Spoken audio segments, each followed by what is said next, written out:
Subcommittee on National Security will come to order. Without objection, the Chair is authorized to declare recess at any time. Since 2002, the United States has appropriated more than $107 billion for relief and reconstruction in Afghanistan. These funds are provided to assist Afghanistan in building its national security forces, promoting good governance, conduct development assistance, and engage in counter-narcotics and anti-corruption efforts. For fiscal year 2016, the President has requested more than $5.3 billion in additional reconstruction funding for Afghanistan, consisting of over $1.5 billion for state U.S. Agency for International Development, USAID efforts, and $3.8 billion for the DoD to train, equip, and sustain the Afghan National Security Forces, which include the Afghan Army and Police. Congress created the Office of Special Inspector General for Afghanistan Reconstruction, SIGAR, to provide independent and objective oversight of Afghan reconstruction projects and activities. Two recent reports from SIGAR on personnel and payroll data have called into question how efficiently U.S. funds have been spent on the Afghan National Security Forces and how effective that funding has been. In a January 2015 report, SIGAR found that the process used by the Afghan National Police for collecting attendance data, which forms the basis of all Afghan National Police personnel and payroll data, has, quote, weak controls and limited oversight. To ensure that attendance data is correct, Afghan police personnel are supposed to sign in and out on a roster daily. According to SIGAR, though, even these rudimentary safeguards are not followed. Instead, found that commanding officers have been recording and reporting patrolman attendance manually as part of daily food provision requirements. Because personnel receive a cash stipend to purchase food for each day they work, a lack of oversight controls could incentivize commanding officers to falsify officers' attendance to obtain this stipend. SIGAR found no examples of direct oversight during attendance data collection and reporting to ensure that such malfeasance did not occur, and police personnel could therefore collect pay for days that they did not work. Moreover, SIGAR determined that data systems used to store, access, transfer, and use police personnel and payroll data contained incomplete and incorrect data and weak internal controls. Finally, not even the unique identification number issued to each member of the force is being used consistently or effectively to track attendance and to pay salaries. Similar issues were identified in a report SIGAR issued yesterday on payroll and personnel issues in the Afghan National Army. In that report, SIGAR found that the only control in place at the unit level to ensure accurate attendance reporting on a day-to-day basis, a roster that individual Army and Air Force personnel sign daily, was not consistently used across Afghan National Army locations. Specifically, although 2 of the 3 units that SIGAR visited presented signed roster books, the 3rd roster book did not contain such signatures. Rather, attendance was verified by check marks, apparently entered by a single individual. Even where rosters were used as intended, government officials did not observe the signing of the rosters, review the rosters for verification purposes, or reconcile them against other personnel or payroll data. SIGAR found that these weaknesses in Afghan National Army attendance data collection process could result in personnel being paid for days that they did not work. Further, it found that as U.S. and coalition forces draw down in Afghanistan, the U.S. government will become even more dependent on the ability of the Afghan Ministry of Defense to verify the accuracy of the personnel and payroll data it collects. Unless and until the ministry develops the capability to ensure and verify the accuracy of this data, SIGAR determined, quote, there is a significant risk that U.S. funding for Afghan National Army salaries will be wasted or abused. The payroll and attendance data collected by the Afghan National Security Forces has 2 purposes. First, it is collected to ensure that officers are paid for the days they work and are not paid for the days they don't. In addition to ensuring against corruption, accurate payroll data helps protect the American public's money by making it more likely that U.S. aid is spent appropriately. Of equal importance is the fact that the data is collected to assist the Afghan National Security Forces in assessing whether they have the manpower that they need to carry out their crucial mission of protecting the Afghani people and, by extension, American interests. SIGAR's findings call into question how effectively U.S. taxpayer dollars are being spent in Afghanistan and whether a different scheme for U.S. funding to the Afghan National Security Forces is needed to achieve the dual goals of protecting the Afghani people and advancing U.S. security interests in Afghanistan. The subcommittee will address these 2 issues with Mr. Sopko today, and I now recognize the gentleman from Massachusetts, Mr. Lynch, the ranking member, for his opening statement.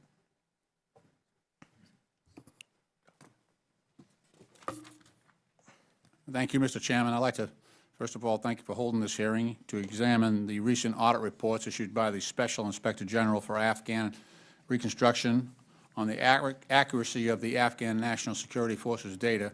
And I'd also like to thank Inspector General Sopko for helping the subcommittee with its work. As announced by President Obama on December 28, 2014, the U.S.-led International Security Assistance Forces combat mission in Afghanistan has nominally concluded after over 13 years from its inception. During Afghan President Ashraf Ghani's recent visit to the U.S. last month, President Obama announced that the number of U.S. forces in Afghanistan will now remain at approximately 10,000 through the end of the fiscal year. The President noted that the majority of these U.S. forces are currently deployed in a training and advisory capacity in furtherance of the NATO-led mission, Resolute Support, that began on January 1, 2015. Approximately 1,000 U.S. Special Ops personnel supporting regional counterterrorism operations as well. Given that additional training of Afghan National Security Forces is now our primary mission in Afghanistan, it's absolutely critical that the Afghan government provide the U.S. and our NATO partners with reliable and accurate data regarding the size and strength of the Afghan National Police and the Afghan National Army. As noted by Inspector General Sopko in his April 2015 quarterly report to Congress, and I quote, "Numbers matter. In Afghanistan, some numbers have a life and death weight to them. Without reliable data on Afghan National Security Forces' strength, the United States cannot determine whether the billions of dollars it has spent on recruiting, training, equipping, and sustaining the Afghan National Security Forces since fiscal year 2002 has been spent properly or accurately calculate what additional funding may be needed," close quote. Precise data is essential to our determinations of the Afghan government's ability to provide adequate security for its citizens against the Taliban insurgency and attacks by al-Qaeda and other terrorist groups. Accurate data also provides a basis for U.S. and coalition decisions on the pace of withdrawal and the scope of our counterterrorism missions. Regrettably, the two recent audits conducted by Inspector General Sopko of personnel and payroll records provide good reason to doubt the accuracy of Afghan data. In particularly, in January of 2015, audit reports on the Afghan National Police found that there is no documentation that unit commanders are accurately reporting personnel attendance or that police personnel are receiving their full share of their salaries. Officials appointed by the Ministry of Interior could be taking as much as half of a policeman's salary. According to an audit report on the Afghan National Army released by the Inspector General just today, a daily sign-in roster is the only mechanism in place to collect National Army attendance data, and it is not used across Army posts nationwide. In addition, the Ministry of Defense still calculates National Army salaries using a manual process that is highly susceptible to manipulation. And furthermore, the audit highlights the irregular use of National Army-issued identification cards. This is particularly troubling, given the incidence of green-on-blue attacks in Afghanistan, most recently and regrettably on April 9th, when U.S. Army Specialist John M. Dawson of Whitensville, Massachusetts, was killed by an Afghan soldier in Jalalabad. And my prayers and thoughts are with his family. The absence of reliable data on the Afghan National Security Forces aggravates the potential for the waste, fraud, and abuse of U.S. taxpayer dollars. It also compromises the safety of our remaining U.S. and international troops in Afghanistan. Mr. Chairman, I look forward to examining the Inspector General's various recommendations and his report on how to enhance the reliability of the critical data and yield the balance of my time. Thank you. I will hold the record open for 5 legislative days for any members who would like to submit a written statement. We will now recognize our witness this morning. I'm pleased to welcome the Honorable John Sopko, Special Inspector General for Afghanistan Reconstruction. Welcome, Mr. Sopko. Pursuant to committee rules, all witnesses will be sworn in before they testify. Please raise your right hand. Do you solemnly swear or affirm that the testimony you are about to give will be the truth, the whole truth, and nothing but the truth? The witness answered in the affirmative. Thank you. Please be seated. In order to allow time for discussion, please limit your testimony to 5 minutes. Your entire written statement will be made a part of the record. You are now recognized for 5 minutes. Thank you very much, Chairman DeSantis, Ranking Member Lynch. Thank you very much, Chairman DeSantis, Ranking Member Lynch, and members of the subcommittee. I'm pleased to testify today about SIGAR's recent work on the Afghan National Security Forces, personnel, and payroll systems, and the Afghan government's capacity to manage and account for U.S. on-budget assistance. Over the past 14 years, the United States has spent approximately $1 trillion and has lost thousands of lives to build a secure and stable Afghanistan that will never again be a safe haven for terrorists. Of that amount, almost $110 billion has been invested to create a capable and competent Afghan government that can provide security and basic services to its people. More importantly, the United States has committed to spend billions more over the years to come to sustain the Afghan government we helped create. Properly overseeing these funds is essential to ensuring that this vast investment in Afghanistan does not go to waste. Every dollar we spend now on training, advising, and assisting the Afghans, as well and I would say more importantly, on oversight, should be viewed as insurance to protect our 14-year investment. We at SIGAR are concerned that managing and overseeing this massive ongoing effort is being left to a decreasing number of U.S. military and civilian personnel in Afghanistan. With limited resources to conduct the Reconstruction mission, transparency and oversight are more important than ever, especially now that we appear to have a willing partner in the new national unity government of President Ashraf Ghani and Chief Executive Officer Abdullah. Because of our drawdown, U.S. decision-makers and implementing agencies have become more reliant on obtaining accurate and reliable data on the Reconstruction effort produced by the Afghan government. This includes basic information on the number and capacity of Afghan soldiers and police. Unfortunately, as my written testimony highlights, neither the United States nor our Afghan allies truly know how many Afghan soldiers and police are available for duty, or by extension, the true nature of their operational capability. Such basic information is especially critical now as we enter the 2015 fighting season, with the Afghans being fully responsible for their own security. The importance of accurate and reliable personnel data to the United States and Afghan governments cannot be overstated. Every professional standing Army or police force begins each day by identifying how many personnel are present for duty and what their capabilities are. In Afghanistan, this data will also determine the overall amount of U.S. funding for the ANSF. I think the New York Times story that broke just before noon about the Afghan military operations and U.S. military operations highlight the importance of knowing what is the capability of the Afghan forces. As the United States continues to shift its Reconstruction funding to on-budget assistance, it is also important that this assistance be based on accurate and reliable data, and that the Afghan government is able to manage and account for such funds. Again, SIGAR's work shows that the Afghan government still lacks the capacity to do so.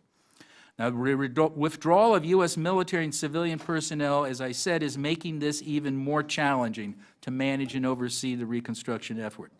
Likewise, audit and law enforcement agencies have substantially reduced the number of staff they have based in Afghanistan.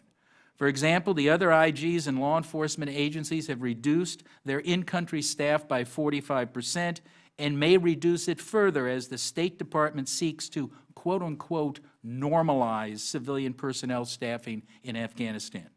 By midsummer 2015, 4 other U.S. investigative agencies have indicated they intend to completely leave Afghanistan.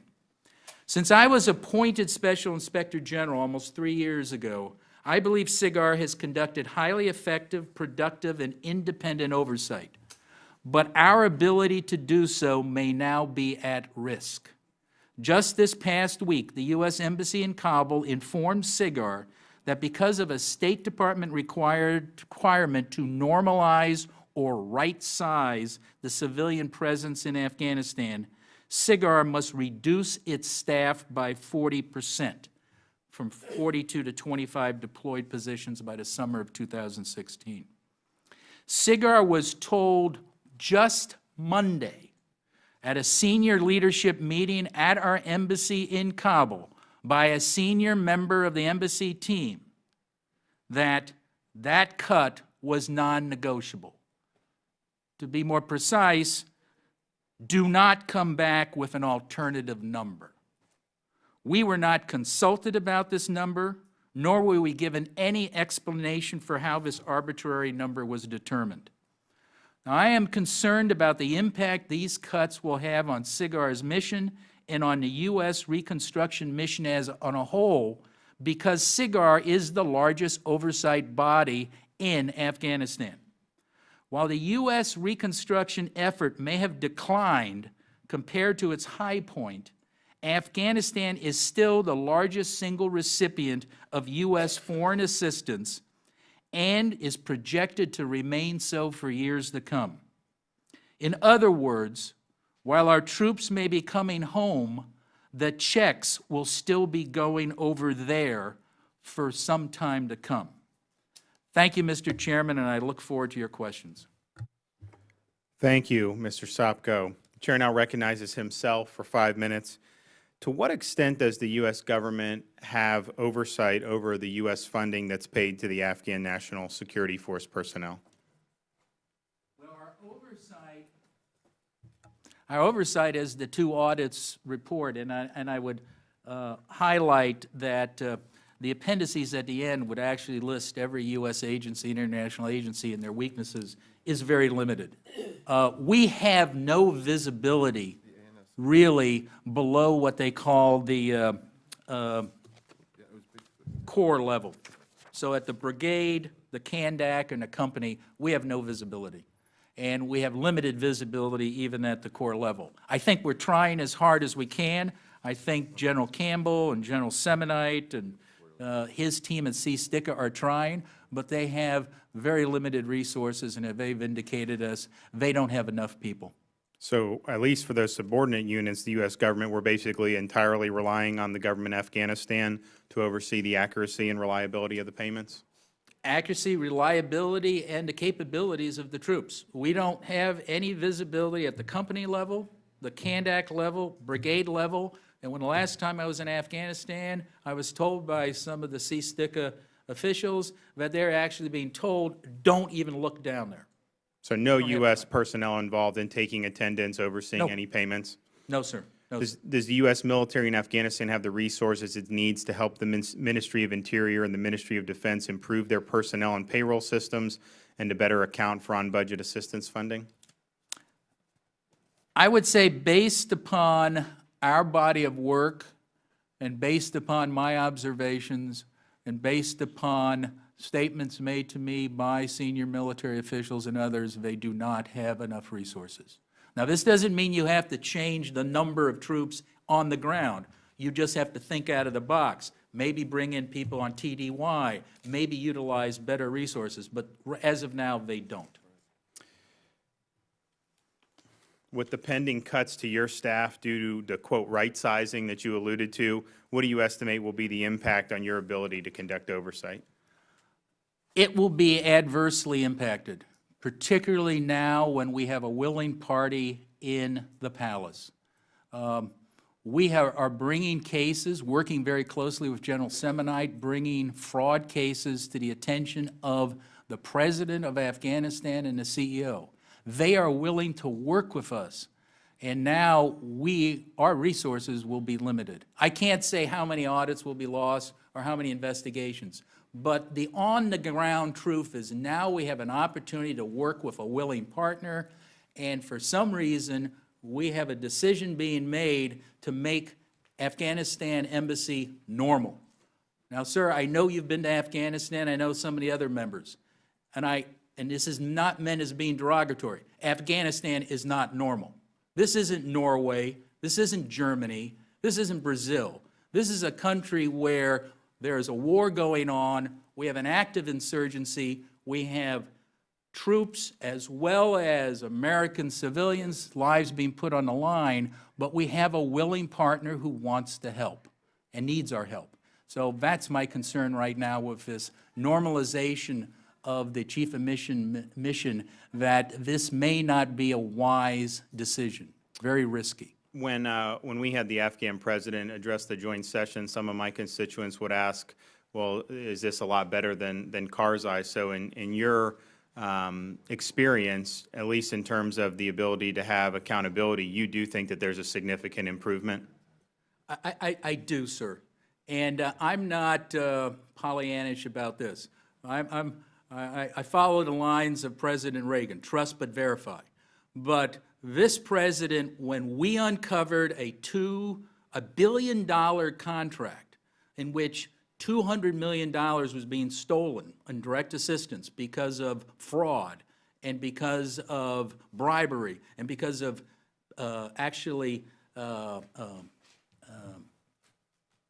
tampering with the contracting, we brought the CSTICA, which is the military command. We went in and the president demanded a meeting, a briefing, and he personally got briefed on it. He fired generals. He ordered a new commission to look at it. But more importantly, he ordered a commission to look at changing the entire way they do contracting. This is good news.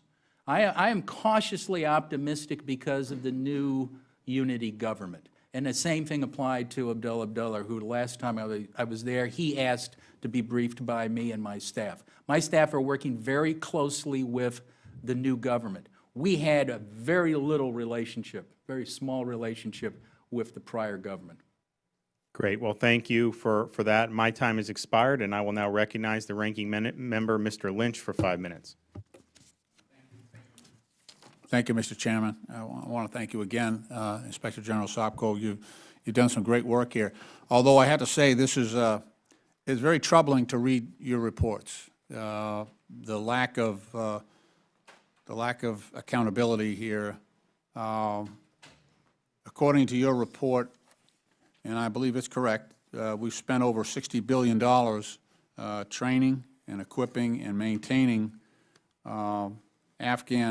national Afghan security forces since we went into Afghanistan. Is that correct? That's correct, sir. Approximately $60 billion. Okay. Now, how many Afghan, let's start with the Afghan National Army first. Can you tell me how many Afghan National Army personnel we've trained? I can't. We don't know. Right. There is no way to give you that number. How about Afghan National Police? We don't know. There's no way to give the number because the records are so bad. We can tell you what the top level numbers are. It's 167,000 for the ANA, which is the National Army, and 155,000 approximately for the police. That's standing right now. Well, that's what the plan is. That's standing right now, but we have no idea how many have been trained. But we've been doing this for 13 years. So can you tell me the attrition rate, how many, like, for instance, in Iraq, because we get a quarterly report and we track this, we know that we've spent $25 billion in Iraq, and we've trained up 938,000 Iraqis for Border Patrol, police, and military. Now, you've spent more than twice that in Afghanistan, different circumstances, obviously, but you cannot tell me how many people we've trained. Sir, let me just qualify. I didn't spend that. Oh, no. Of course you did. I wish I had a budget that big. Yeah, no. I apologize. Our country has spent over $60 billion in taxpayer money doing all this training and equipping and maintaining them. And you cannot, you're telling me today, because of the way we account for things over there, you can't tell me how many folks we've trained. I will check with my auditors who are smarter than I am, but I think that number is beyond our capability. All right, do we have a total number? No. Is the attrition class?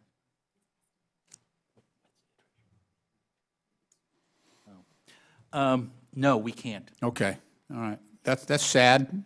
That's sad. But that's the way it is. I I don't doubt your answer. I don't.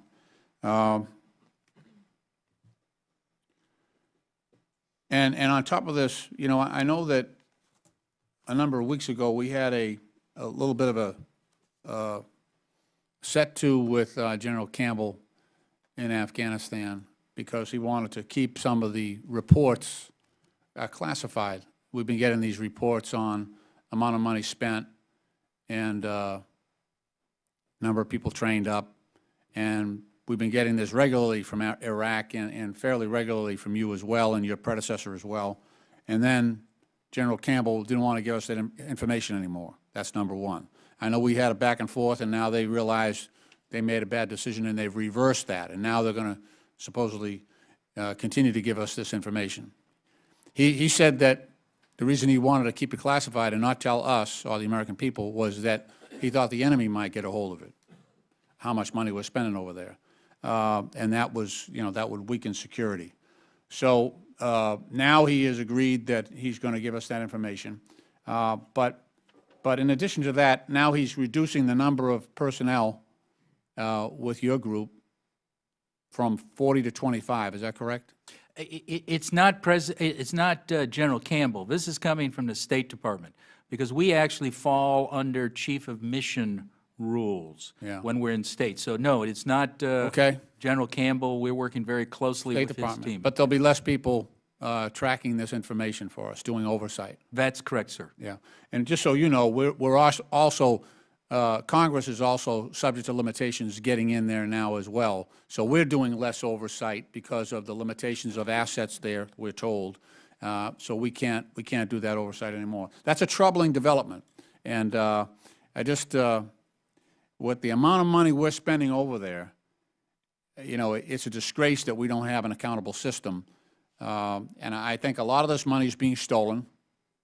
And we're having a fight in Congress right now over the budget about how much money our overseas contingency operations should get. And here's all this money being stolen.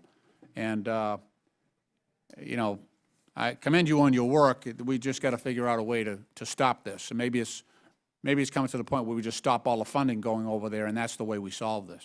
I'll yield back. Mr. Could I respond? Yes, sir, please. Please. Mr. Litch, my only concern about that, and I can understand your frustration, the reality of the situation on the ground is if we stop funding, probably the Afghan National Security Forces will collapse, the Afghan government will collapse, and the entire $1 trillion investment will be lost. So I caution you, sir, on that. I can understand. We'll revisit that again. Yeah, but thank you. Thank you for your I appreciate that. Yeah. The gentleman yields back. The chair will now recognize himself for 5 minutes. Along these lines of the attendance records that you have referenced a few times, this certainly goes far beyond just mismanagement of taxpayer dollars. There's obviously a lot at stake in all of this figuring. When the U.S. and Afghan officials are planning offensive or defensive military operations, and they have inaccurate numbers with which they're working with in terms of personnel and whatever location they are, what are the national security implications?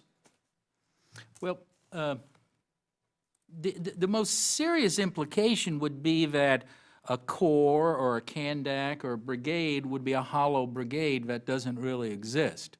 And I can only allude to, although it's not a totally exact comparison, but to what happened in Iraq, where it was discovered that those were hollow brigades and that a lot of the troops were ghost. They didn't exist. They were created out of thin air so that the officers could steal the salary and steal everything else. So I assume that is the biggest concern that we would have and you would have and General Campbell would have.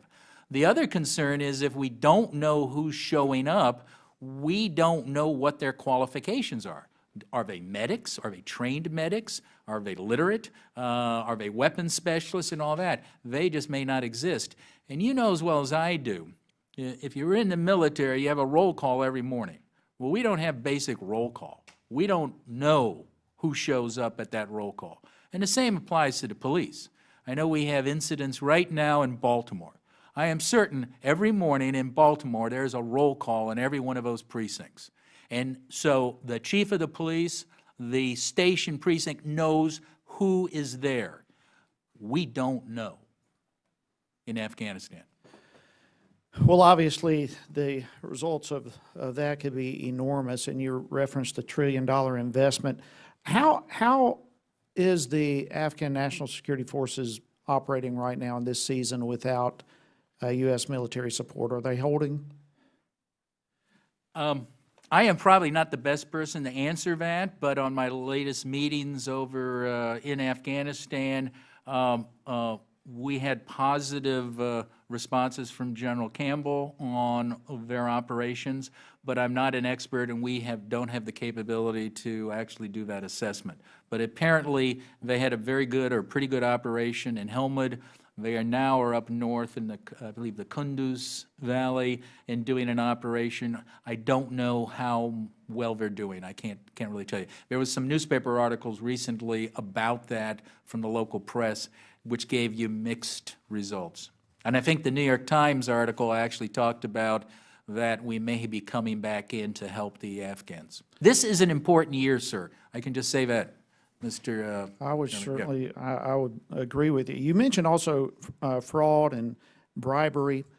Just how deep is the corruption? Oh, I think the corruption is endemic in the country. I think President Ashraf Ghani recognized it, and the CEO, and they're trying to do something about it. And that's why it's so critical now to be working with that government. We actually have a willing partner for a change. So we're hopeful that more can be done. But it's an overwhelming task. So with the corruption, though, that is there, although there appears to be attempts to correct some of it, can they be trusted to conduct oversight of salary payments, attendance, that type of thing? Well, that's why we are encouraged that General Semonite and his team are trying to design a system that will protect the money and protect the contracts. And that's why we're encouraged that we are working with General Semonite on our team with the palace on trying to design contracts and design a system that can make a difference. And I'll say Are you this. talking an electronic system type thing? Electronic systems where we can. And I was very encouraged. Yesterday, my staff received a 4-hour briefing from a member of the Pentagon who they finally decided, they've heard us, and they're bringing in experts who know how to design HR systems. They've never done that before. We've been, basically, General Semonite and his team have been doing as best they can, but they're warfighters. We finally have convinced the Pentagon to devote the resources to design an HR system. This should have been done years ago. They didn't. Well, now we have an opportunity and a willing government to respond, so I'm encouraged by that. Well, you would think as long as the U.S. is making so many of the payments for personnel and so forth, that with the money flow going in, they would want that relationship to be healthy and that they would want to address some of the abuse, the fraud, and that type of thing. Is that an accurate assessment? Yes, the new government is interested in that.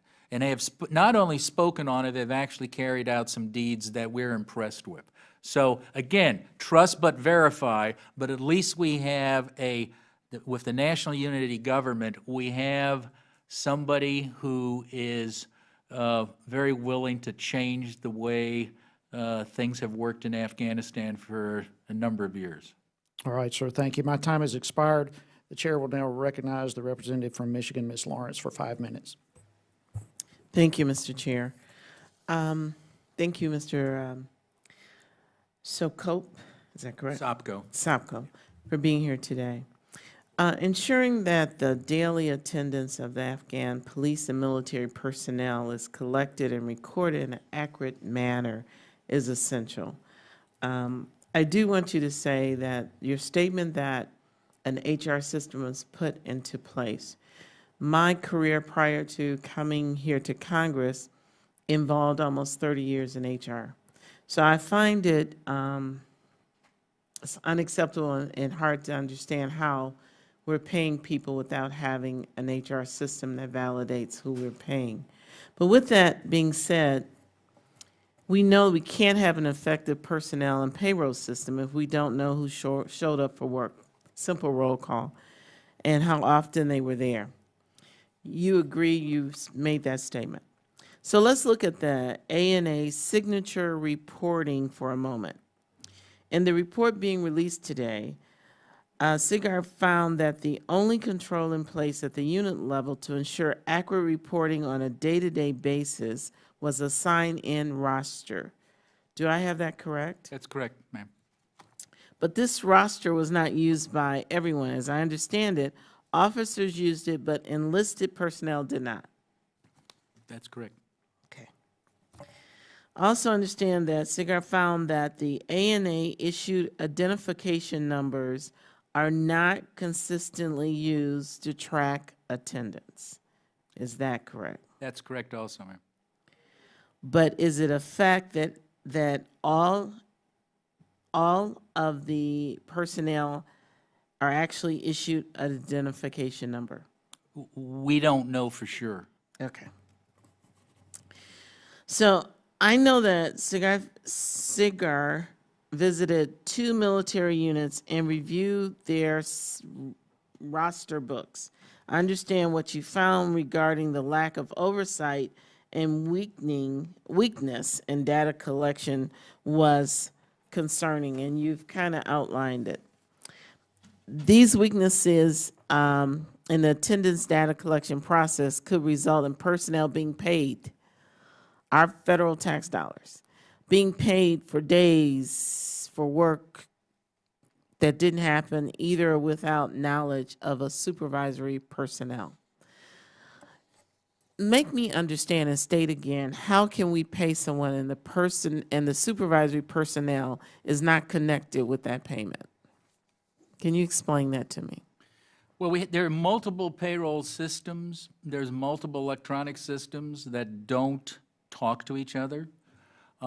We assume if you're an employee, you have an ID card and a Yes. unique. Well, it turns out that they're not all issued cards. The cards aren't always put into the system. It also turned out that they have never collected any of the cards of the people who have left. Oh, wow. And that is serious, not from a security point of view, which I think the chairman alluded to, but you have people walking around with ANA, Army ID cards, and police ID cards in the country. I mean, you can sign them up and collect. It's hard to explain how messed up the system is. If you look at the appendices, we listed. I'm not trying to defend the system. This is something that has been identified going back years by the GAO, DOD IG, State Department IG. We've done it 3 times. Finally, I think we've gotten their attention. By we, I think the Afghans want to fix it because I think they're concerned. I can't speak for the president, but I believe he's concerned that he doesn't know how many soldiers he has out in such a province. Now, I have only a few minutes, so Sure, can I'm you sorry. can you please, in a fast overview, tell me how the recommendations that are being made with the subcommittee would improve things? What can you tell me your sense of expectation? Well, the recommendations have all of our, essentially all of our recommendations to DOD have been accepted and they're moving on them, so we're encouraged by that. Our recommendations to you and the committee is to keep watching DOD and bring us back and bring them in if necessary to see if they're implemented.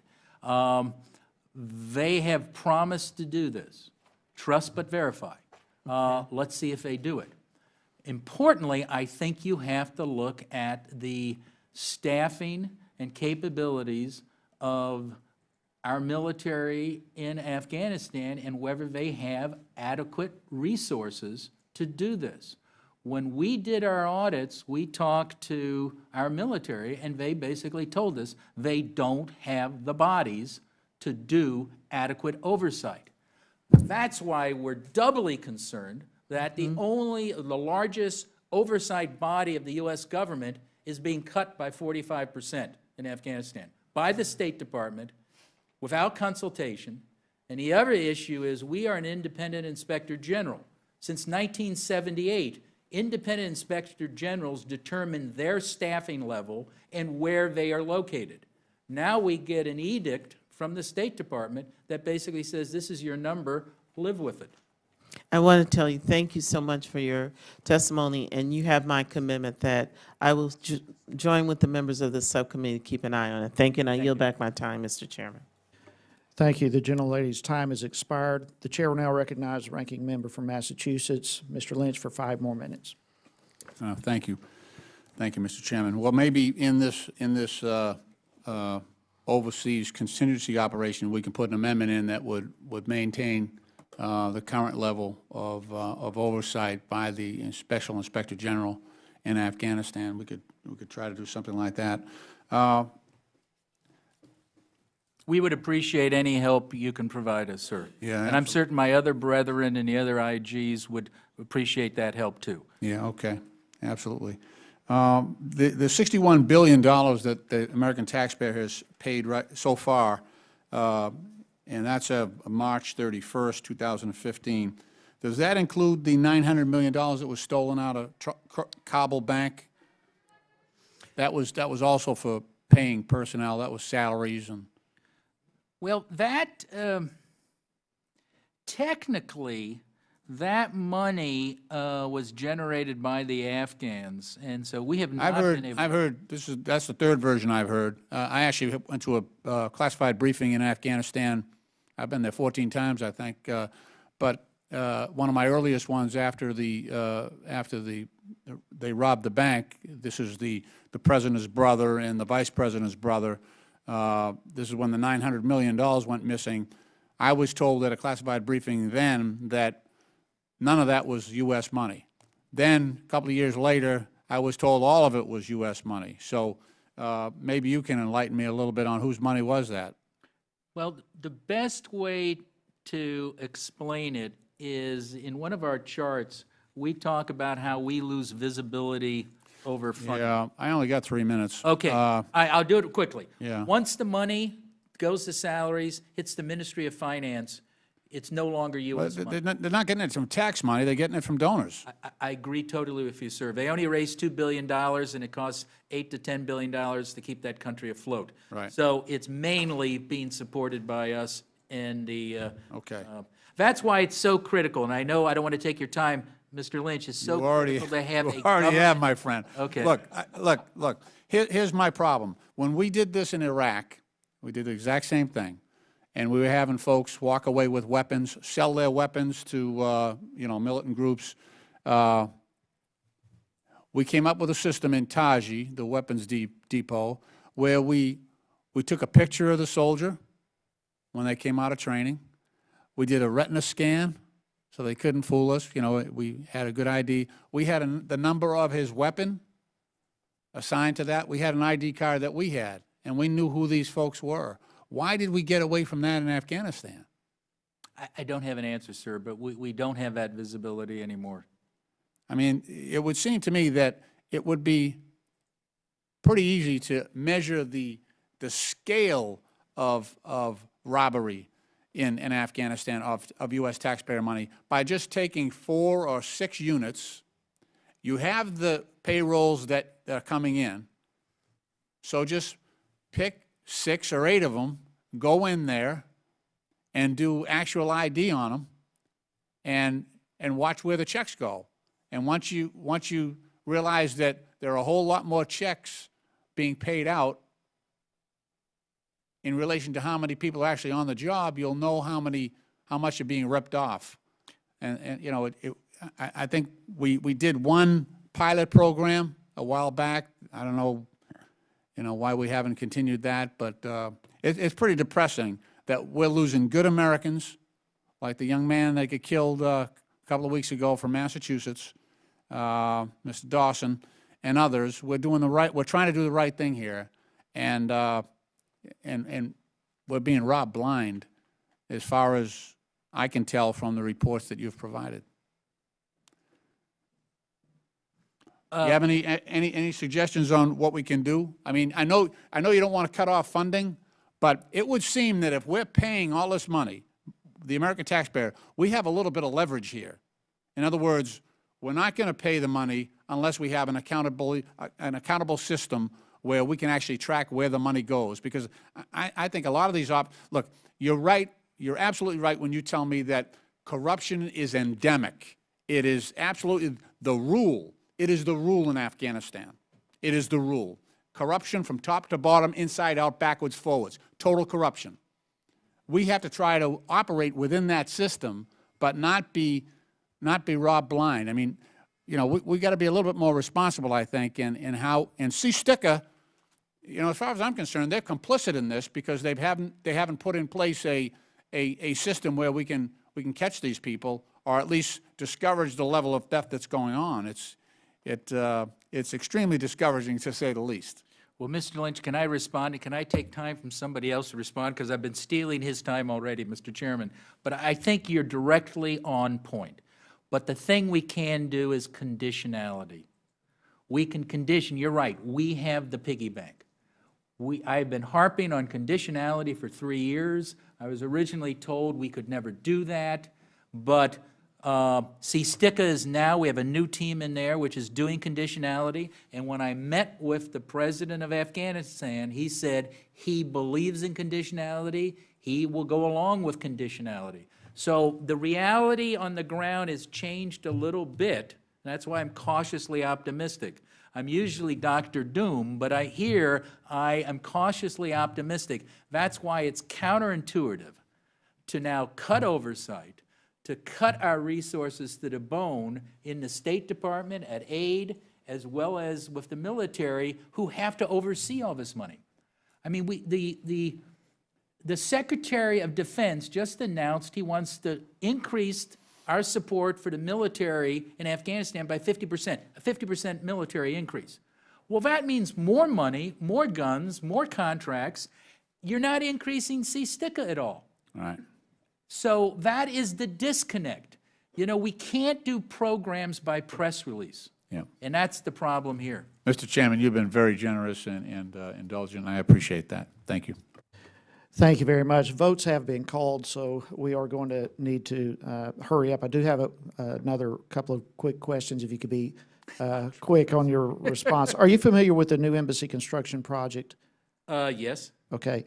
From what I understand, there are ballooning costs taking place. There are 1,000 desks, for instance, in that embassy, according to the GAO's briefing last year. And yet you described a moment ago 40% cuts. How do we equalize this? Is there a way to?